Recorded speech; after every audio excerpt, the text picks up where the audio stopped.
تفكر فيه، تفضل تدور على الإجابة لحد ما تهتدي. تدعي يا رب ألاقي نفسي، يا رب أجاوب عالسؤال.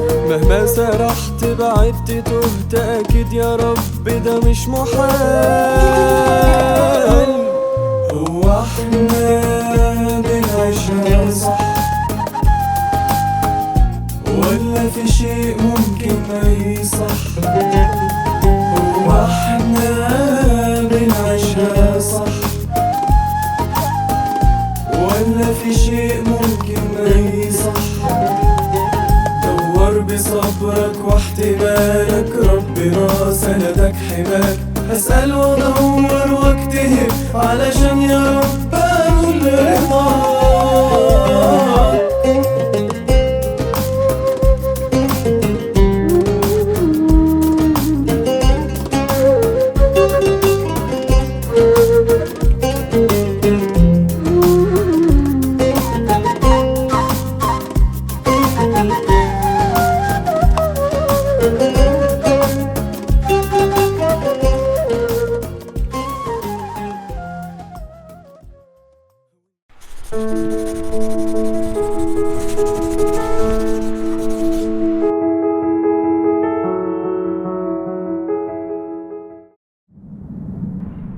ده المشهد الثاني، هو مشهد طويل شويه لان هو اهم مشهد عندنا. المشهد الاولاني المحكمه، والمشهد الثاني في يوم القيامه وعند الله تجتمع الخصوم كلها تجتمع عند الله. المشهد الثالث هو ألد الخصام. ده يمكن نوع من انواع الخصومه، بس هو ابشع انواع الخصومه، ألد الخصام. الآية برضو قال الله تعالى في القرآن الكريم: ومن الناس من يعجبك قوله في الحياة الدنيا ويشهد الله على ما في قلبه وهو ألد الخصام. يعني ايه الآية دي؟ يعني الآية دي معناها سريعا ان تلاقي واحد في الدنيا عجبه كلامه، او انت عجبك كلامه وعمال بتسمع ليه، وفي الاخر هو اصلا من وراك بيعمل حاجات تانية. ألد الخصام يعني ألد، يعني في اللغة معنى كلمة ألد يعني أعوج، يعني اللي هو مايل، بيتمايل، اللي هو قدامك حاجة ومن وراك حاجة تاني. وعشان كده ألد الخصام هو نوع من أنواع النفاق، بس ده بيسموه، أو ألد الخصام باختصار ممكن نفهمها الناس اللي مش فاهمة كلمة ألد الخصام، اللي هو المنافق الظالم. يعني تخيل أنت منافق وظالم، ده فعلا أشد أنواع النفاق وشد أنواع الظلم. فعشان كده انا عايزك تتخيل معايا لما يكون واحد منافق وظالم ايه اللي يحصل.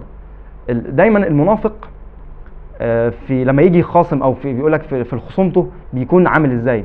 الرسول وصفه ان هو بيبقى كذاب وبيبقى بيفجر وبيبقى بيلتوي. في حديث عن الرسول عليه السلام صلى الله عليه وسلم بيقول حديث صحيح: آية المنافق ثلاث: إذا حدث كذب، وإذا عاهد غدر، وإذا خاصم فجر. يعني لما يجي خاصم بيفجر، هو ده ألد الخصام. يعني بيعمل أكتر حاجة، أو بيعمل حاجات أنت مش متخيلها، حاجات أنت عمرك ما تخيلتها في حياتك. فعلا بيبقى إذا خاصم الرسول، صدق الرسول صلى الله عليه وسلم، إذا خاصم فجر، يبقى فجر بشع. يعني ناس أكيد في ناس كتير في الدنيا شافت حاجات كتير، اللي هو ألد الخصام ده موجود حوالينا كتير. فلازم نخلي بالنا، لو حد احنا بنحبه نوصيه ان هو يخلي باله، ان هو زي ما قلنا ألد الخصام ده نوع بشع من انواع النفاق. طيب ايه تاني الرسول عليه الصلاه والسلام قال؟ ايه حديث تاني عن ألد الخصام؟ ألد الخصام هي دي الآية الوحيدة اللي ذكرت في القرآن عن ألد الخصام، اللي هي: ومن الناس من يعجبك قوله في الحياة الدنيا ويشهد الله على ما في قلبه وهو ألد الخصام. لكن الرسول عليه الصلاة والسلام قال كذا حديث عن ألد الخصام. قال ايه بقى؟ تخيل بقى، بص، ألد الخصام اللي هو المنافق الظالم. الرسول عليه الصلاة والسلام قال في حديث صحيح: أبغض الرجال إلى الله الألد الخصام. أبغض الرجال، يعني ربنا ما بيكرهش حد في الدنيا دي كلها قد الألد الخصام. تخيل يعني انت تبقى اكتر واحد مكروه في الدنيا ومكروه في الاخره من ربنا. مش مهم الدنيا، المهم ان انت تبقى اكتر واحد ربنا كرهك. يعني الحديث بيقول: ابغض الرجال، ابغض، افعل التفضيل، ابغض الرجال الى الله الألد الخصام. قالها بصراحه الرسول عليه الصلاه والسلام في حديث صحيح، صدق رسول الله صلى الله عليه وسلم. وكمان مش كده وبس، الرسول قال على ألد الخصام في حديث تاني، بس ابتدى يوصف بالناس اللي هي بتتلون بالوجوه، وكل يوم بوش، وكل قدام واحد بوش، وقدام الشخص التاني بوش. الرسول قال في حديث إن شر الناس ذو الوجهين، على يقابل هؤلاء بوجه ويقابل هؤلاء بوجه. الرسول عليه السلام قال كده، ذو الوجهين، حديث ذو الوجهين، تلاقي قدام ده بوش وقدام ده بوش تاني. ده فعلا يعني نوع من انواع اللي هو ألد الخصام، بيبقى راجل طالع بوشين زي ما بنقول، منافق. هو ده النفاق بحد يعني هو ده النفاق بعينه زي ما بيقولوا، وكمان ظالم، يعني منافق وظالم. طيب عشان نعرف نقدر نطلع الناس اللي هي بوشين دي، صفات الناس اللي بوشين او اللي هم ذو الوجهين، في السنن في ابي داود، سنن ابي داود وابن مسعود قالوا من كان له وجهان في الدنيا كان له يوم القيامة لسانان من النار. يعني انت هيبقى ليك وشين في الدنيا، يوم القيامة هيبقى ليك لسانين من النار. تخيل يعني انت وصلت لغاية فين، ان انت بتتلون قدام الناس وبتنافق وبتكذب وبتخدع، ولو خصمت بتفجر. ليه بتوصل لكده؟ لما نوصلش كده. ابي داود وابن مسعود قالوا ان ليه وشين في الدنيا، يوم القيامة هيبقى ليه لسانين من النار. مش كده وبس، والقرطبي قال برضو ان ذو الوجهين من اشر الناس، لان حاله حال المنافق مدخل للفساد بين الناس. يعني الراجل ده اللي هو ألد الخصام، او الراجل اللي هو اللي بوشين ده، يبقى حاله ان هو بيفسد بين الناس. هو ده تعرفه من كده، تلاقي واحد دايما طول ما هو قاعد بيكلم على ده وبيجيب سيرة ده وبيوقع بين ده وبيوقع بين ده. هو ده اللي بين وشين، هو ده اللي ألد الخصام، هو ده منافق وظالم في نفس الوقت. فده تخلي بالك منه، وفي نفس الوقت تحاول على قد ما تقدر لو هو يعني يعز عليك تنصحه وتقول له خلي بالك، يعني على قد ما تقدر. طيب الراجل اللي ملوش او الشخص اللي ليه وشين ده او هو ألد الخصام ده، هتلاقي دايما ايه؟ هتلاقيه هو حاجات كده، هتلاقي ان ملوش مبادئ، هتلاقي ملوش اصدقاء ثابتين، شويه قاعد مع الصحاب دول وشويه قاعد مع الصحاب دول وشويه قاعد مع الصحاب دول. ملوش جروب معين، ملوش حد ثابت، ملوش مبادئ ثابته، ملوش اصدقاء ثابتين. تلاقيه مهزوم من الداخل، دايما في حاجه كسراه من الداخل، في حاجه هو قاعد مع نفسه متضايق.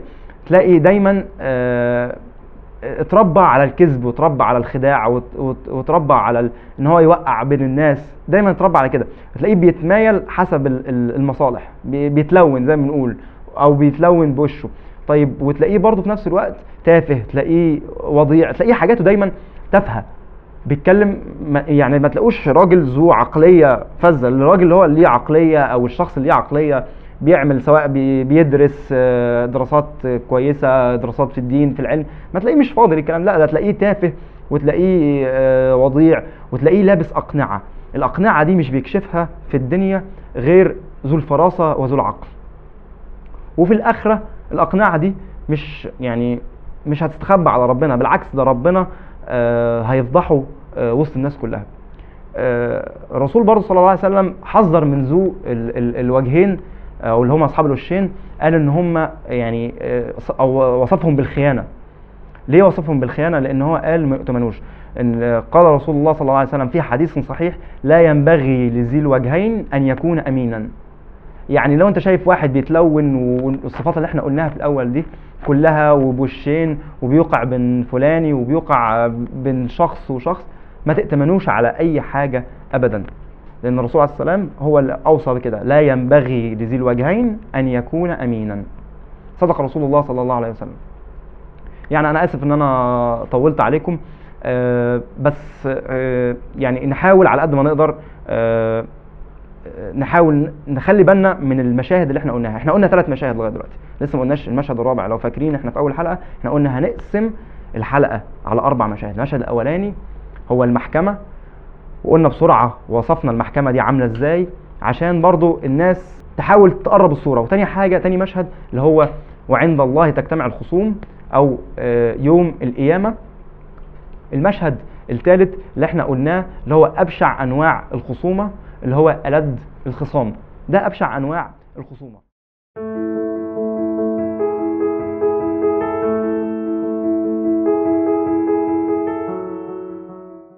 يا من يرى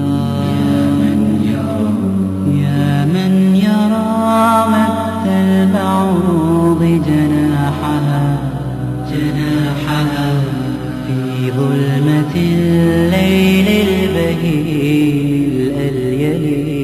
يا من يرى ويرى مناق عروقها في نحرها والمخ من تلك العظام النحل. يا من يرى مد البعوض جناحها.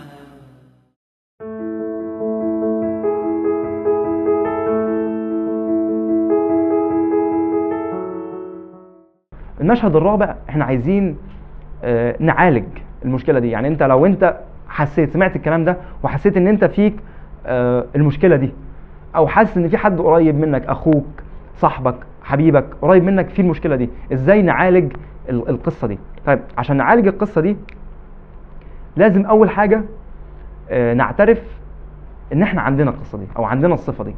لان انا دايما بقول ان انت تعترف بالحاجه ده نص العلاج، نص علاج اي حاجه. يعني انت لو شخص مريض ورايح لدكتور مثلا، يعني انت مثلا عندك مرض في القلب ورايح لدكتور انف واذن، طب انت كده انت مش هيعالجك، تمام؟ لان هو انت كده العلاج غلط، يعني انت ما عرفتش انت عندك ايه، ما عرفتش المشكله في ايه، فانت طبعا العلاج هيبقى غلط. يبقى ان احنا نعترف ايه اللي عندنا، نعترف الصفه اللي عندنا، ده نص العلاج، هو ده نص العلاج. يبقى دي الخطوه الاولانيه، يبقى خطوه واحده او حاجه واحده اخدنا بيها نص العلاج، ان انت تعترف او توضح لغيرك اللي هو اللي انت بتحبه ده مثلا ان الشخص ده عنده الصفه دي. يبقى الاعتراف زي ما بيقولوا هو زي سيد الادله، نعترف نعرف نوصل لنص العلاج. تاني حاجه ان انت تبدا بنفسك. لو انت شايف ان انت فيك الخصله دي او فيك جزء منها، ابتدي بنفسك، ما تقولش غيري فلاني وانا فلاني، لا مالكش. اعقد نيه خالصه لوجه الله ان انت تبطل تجيب في سيره الناس، تبطل تشتم عن الناس من وراهم، تبطل توقع بالناس. اعقد نيه خالص، ابدا بنفسك. يعني نمره 1 اعترف، نمره 2 ابدا بنفسك، نمره 3 اتق الله. دايما بنقول اي حاجه انت عايز تعالجها تتقي ربنا فيها، ومن يتقي الله يجعل له مخرجا. في اي حاجه يعني خاف ربنا، خلي ربنا قدامك دايما، وخلي اعرف ان ربنا هيحاسبك على كل حاجه انت هتعملها، فاتق الله. نمره 4 الدعاء. دايما الحاجات دي اللي انا بقولها دي على فكره احنا ممكن يعتبر علاج لكل حاجه احنا عايزين نحلها في حياتنا. نمره 4 الدعاء. دايما ربنا قريب وبيحب العبد اللي دايما بيدعوه، سواء في الصلاه او في وقت الصيام. المهم تدعي ربنا وتكون دايما لحوح، ودايما ما تبقاش تقول لا ربنا مش بيستجيب للدعاء. لا، ربنا بيستجيب للدعاء، بس انت خليك دايما لحوح في الدعاء. نمرة 5 ان انت دايما تواظب على الصلاة بتاعتك. الصلاة بتاعتك يعني هتمنعك من اي حاجة تانية، هتمنعك من اي فحشاء، من اي منكر. تواظب على الصلاة في اوقاتها وعلى قد ما تقدر في جماعة، تمام؟ نمرة 6 ودي مهمة جدا، ان انت تترك جميع الذنوب والمعاصي اللي انت بتعملها. شوف انت لو دور كده مع نفسك ايه المعاصي اللي انت بتعملها، معاصي صغيرة، معاصي كبيرة. طبعا المعاصي الصغيرة دي اخطر بكتير من المعاصي الكبيرة، ما تبقاش باينة، ما تبقاش واخد بالك منها، دي مشكلة كبيرة جدا لازم تخلي بالك منها، ان انت لازم تترك المعاصي والذنوب. يبقى بسرعة كده العلاج ده ممكن نثبته على اي حاجة على فكرة، اي مشكلة عندنا. العلاج ده هلخصه لك في 6 نقط بسرعة، هم 6 نقط هنقولهم كم في 6 كلمات. يبقى اول حاجة في العلاج الاعتراف، نص العلاج الاعتراف. نمرة 2 ابدأ بنفسك. نمرة 3 اتق الله. نمرة 4 الدعاء. نمرة 5 المواظبة على الصلاة. نمرة 6 ترك الذنوب والمعاصي. الموضوع مش صعب، الموضوع سهل جدا.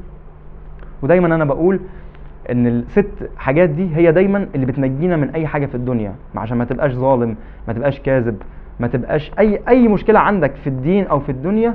لو انت مشيت على ال6 خطوات بتوع العلاج دول هتلاقي الدنيا عندك كويسة جدا. طبعا انا اسف ان انا طولت عليكم، وفي الاخر يعني زي ما بحب اقول كل مرة، عايزين السنة دي نهتم برمضان اكتر، وعايزين نحاول نعلى في رمضان ونعتق من النار، لان رمضان هو شهر العتق من النار. عايزين نعتق من النار في رمضان خالص، يعني النار ما تمسناش تماما. يعني طبعا كل سنة وانتم طيبين، واتمنى دايما ان احنا نكون متجمعين على خير، ويا رب يا رب رمضان السنة دي بجد يعني يبقى فيه لمة وفيه ألفة بين الناس، ومفيش الناس اللي بتوقع بين بعض والخصام والحاجات دي. رمضان موجود عشان الناس دي تبقى كويسة مع بعض، دي أهم حاجة بتمناها في رمضان. ربنا يتقبل منا صيامه وقيامه، وربنا يتقبل الدعاء ويجعلنا وإياكم من عباده الصالحين. استودعكم الله الذي لا تضيع ودائعه، والسلام عليكم ورحمة الله وبركاته. بيقولك إن الخلق قبل ما يسألوا كانوا هما والجماد واحد، وإن السؤال غلب المحال أول ما طلت أجوبة. بيقولك إن الحاجة تبقى متعبة لو فاتتك ما فهمتهاش. الدنيا سيرة بالمسيرة بخطوتك، إزاي هتمشيها ضرير وعينيك سليمة وطيبة؟ إزاي هتخنق أسئلة أنهار بتجري لأصلها؟ أصل الحاجات واحد، الفطرة تخلق أسئلة والفطرة من الواحد. في ناس بتخنق أي حاجة بتقابلها لو مفهمتهاش، وفي ناس ما بتشوفش الحاجات في السكة أو يمكن طناش، وفيه اللي يمسك كل شيء قبله ويتعرف عليه. ليه انت جيت؟ ليه ده ما جاش؟ اثبت وجودك بالسؤال، واثبت لي ان عينيك تشوف من رغبتك في المعرفة، واثبت وصولك للهدف بالأجوبة، واثبت إيمانك كل مرة بتكتشف فيها الحياة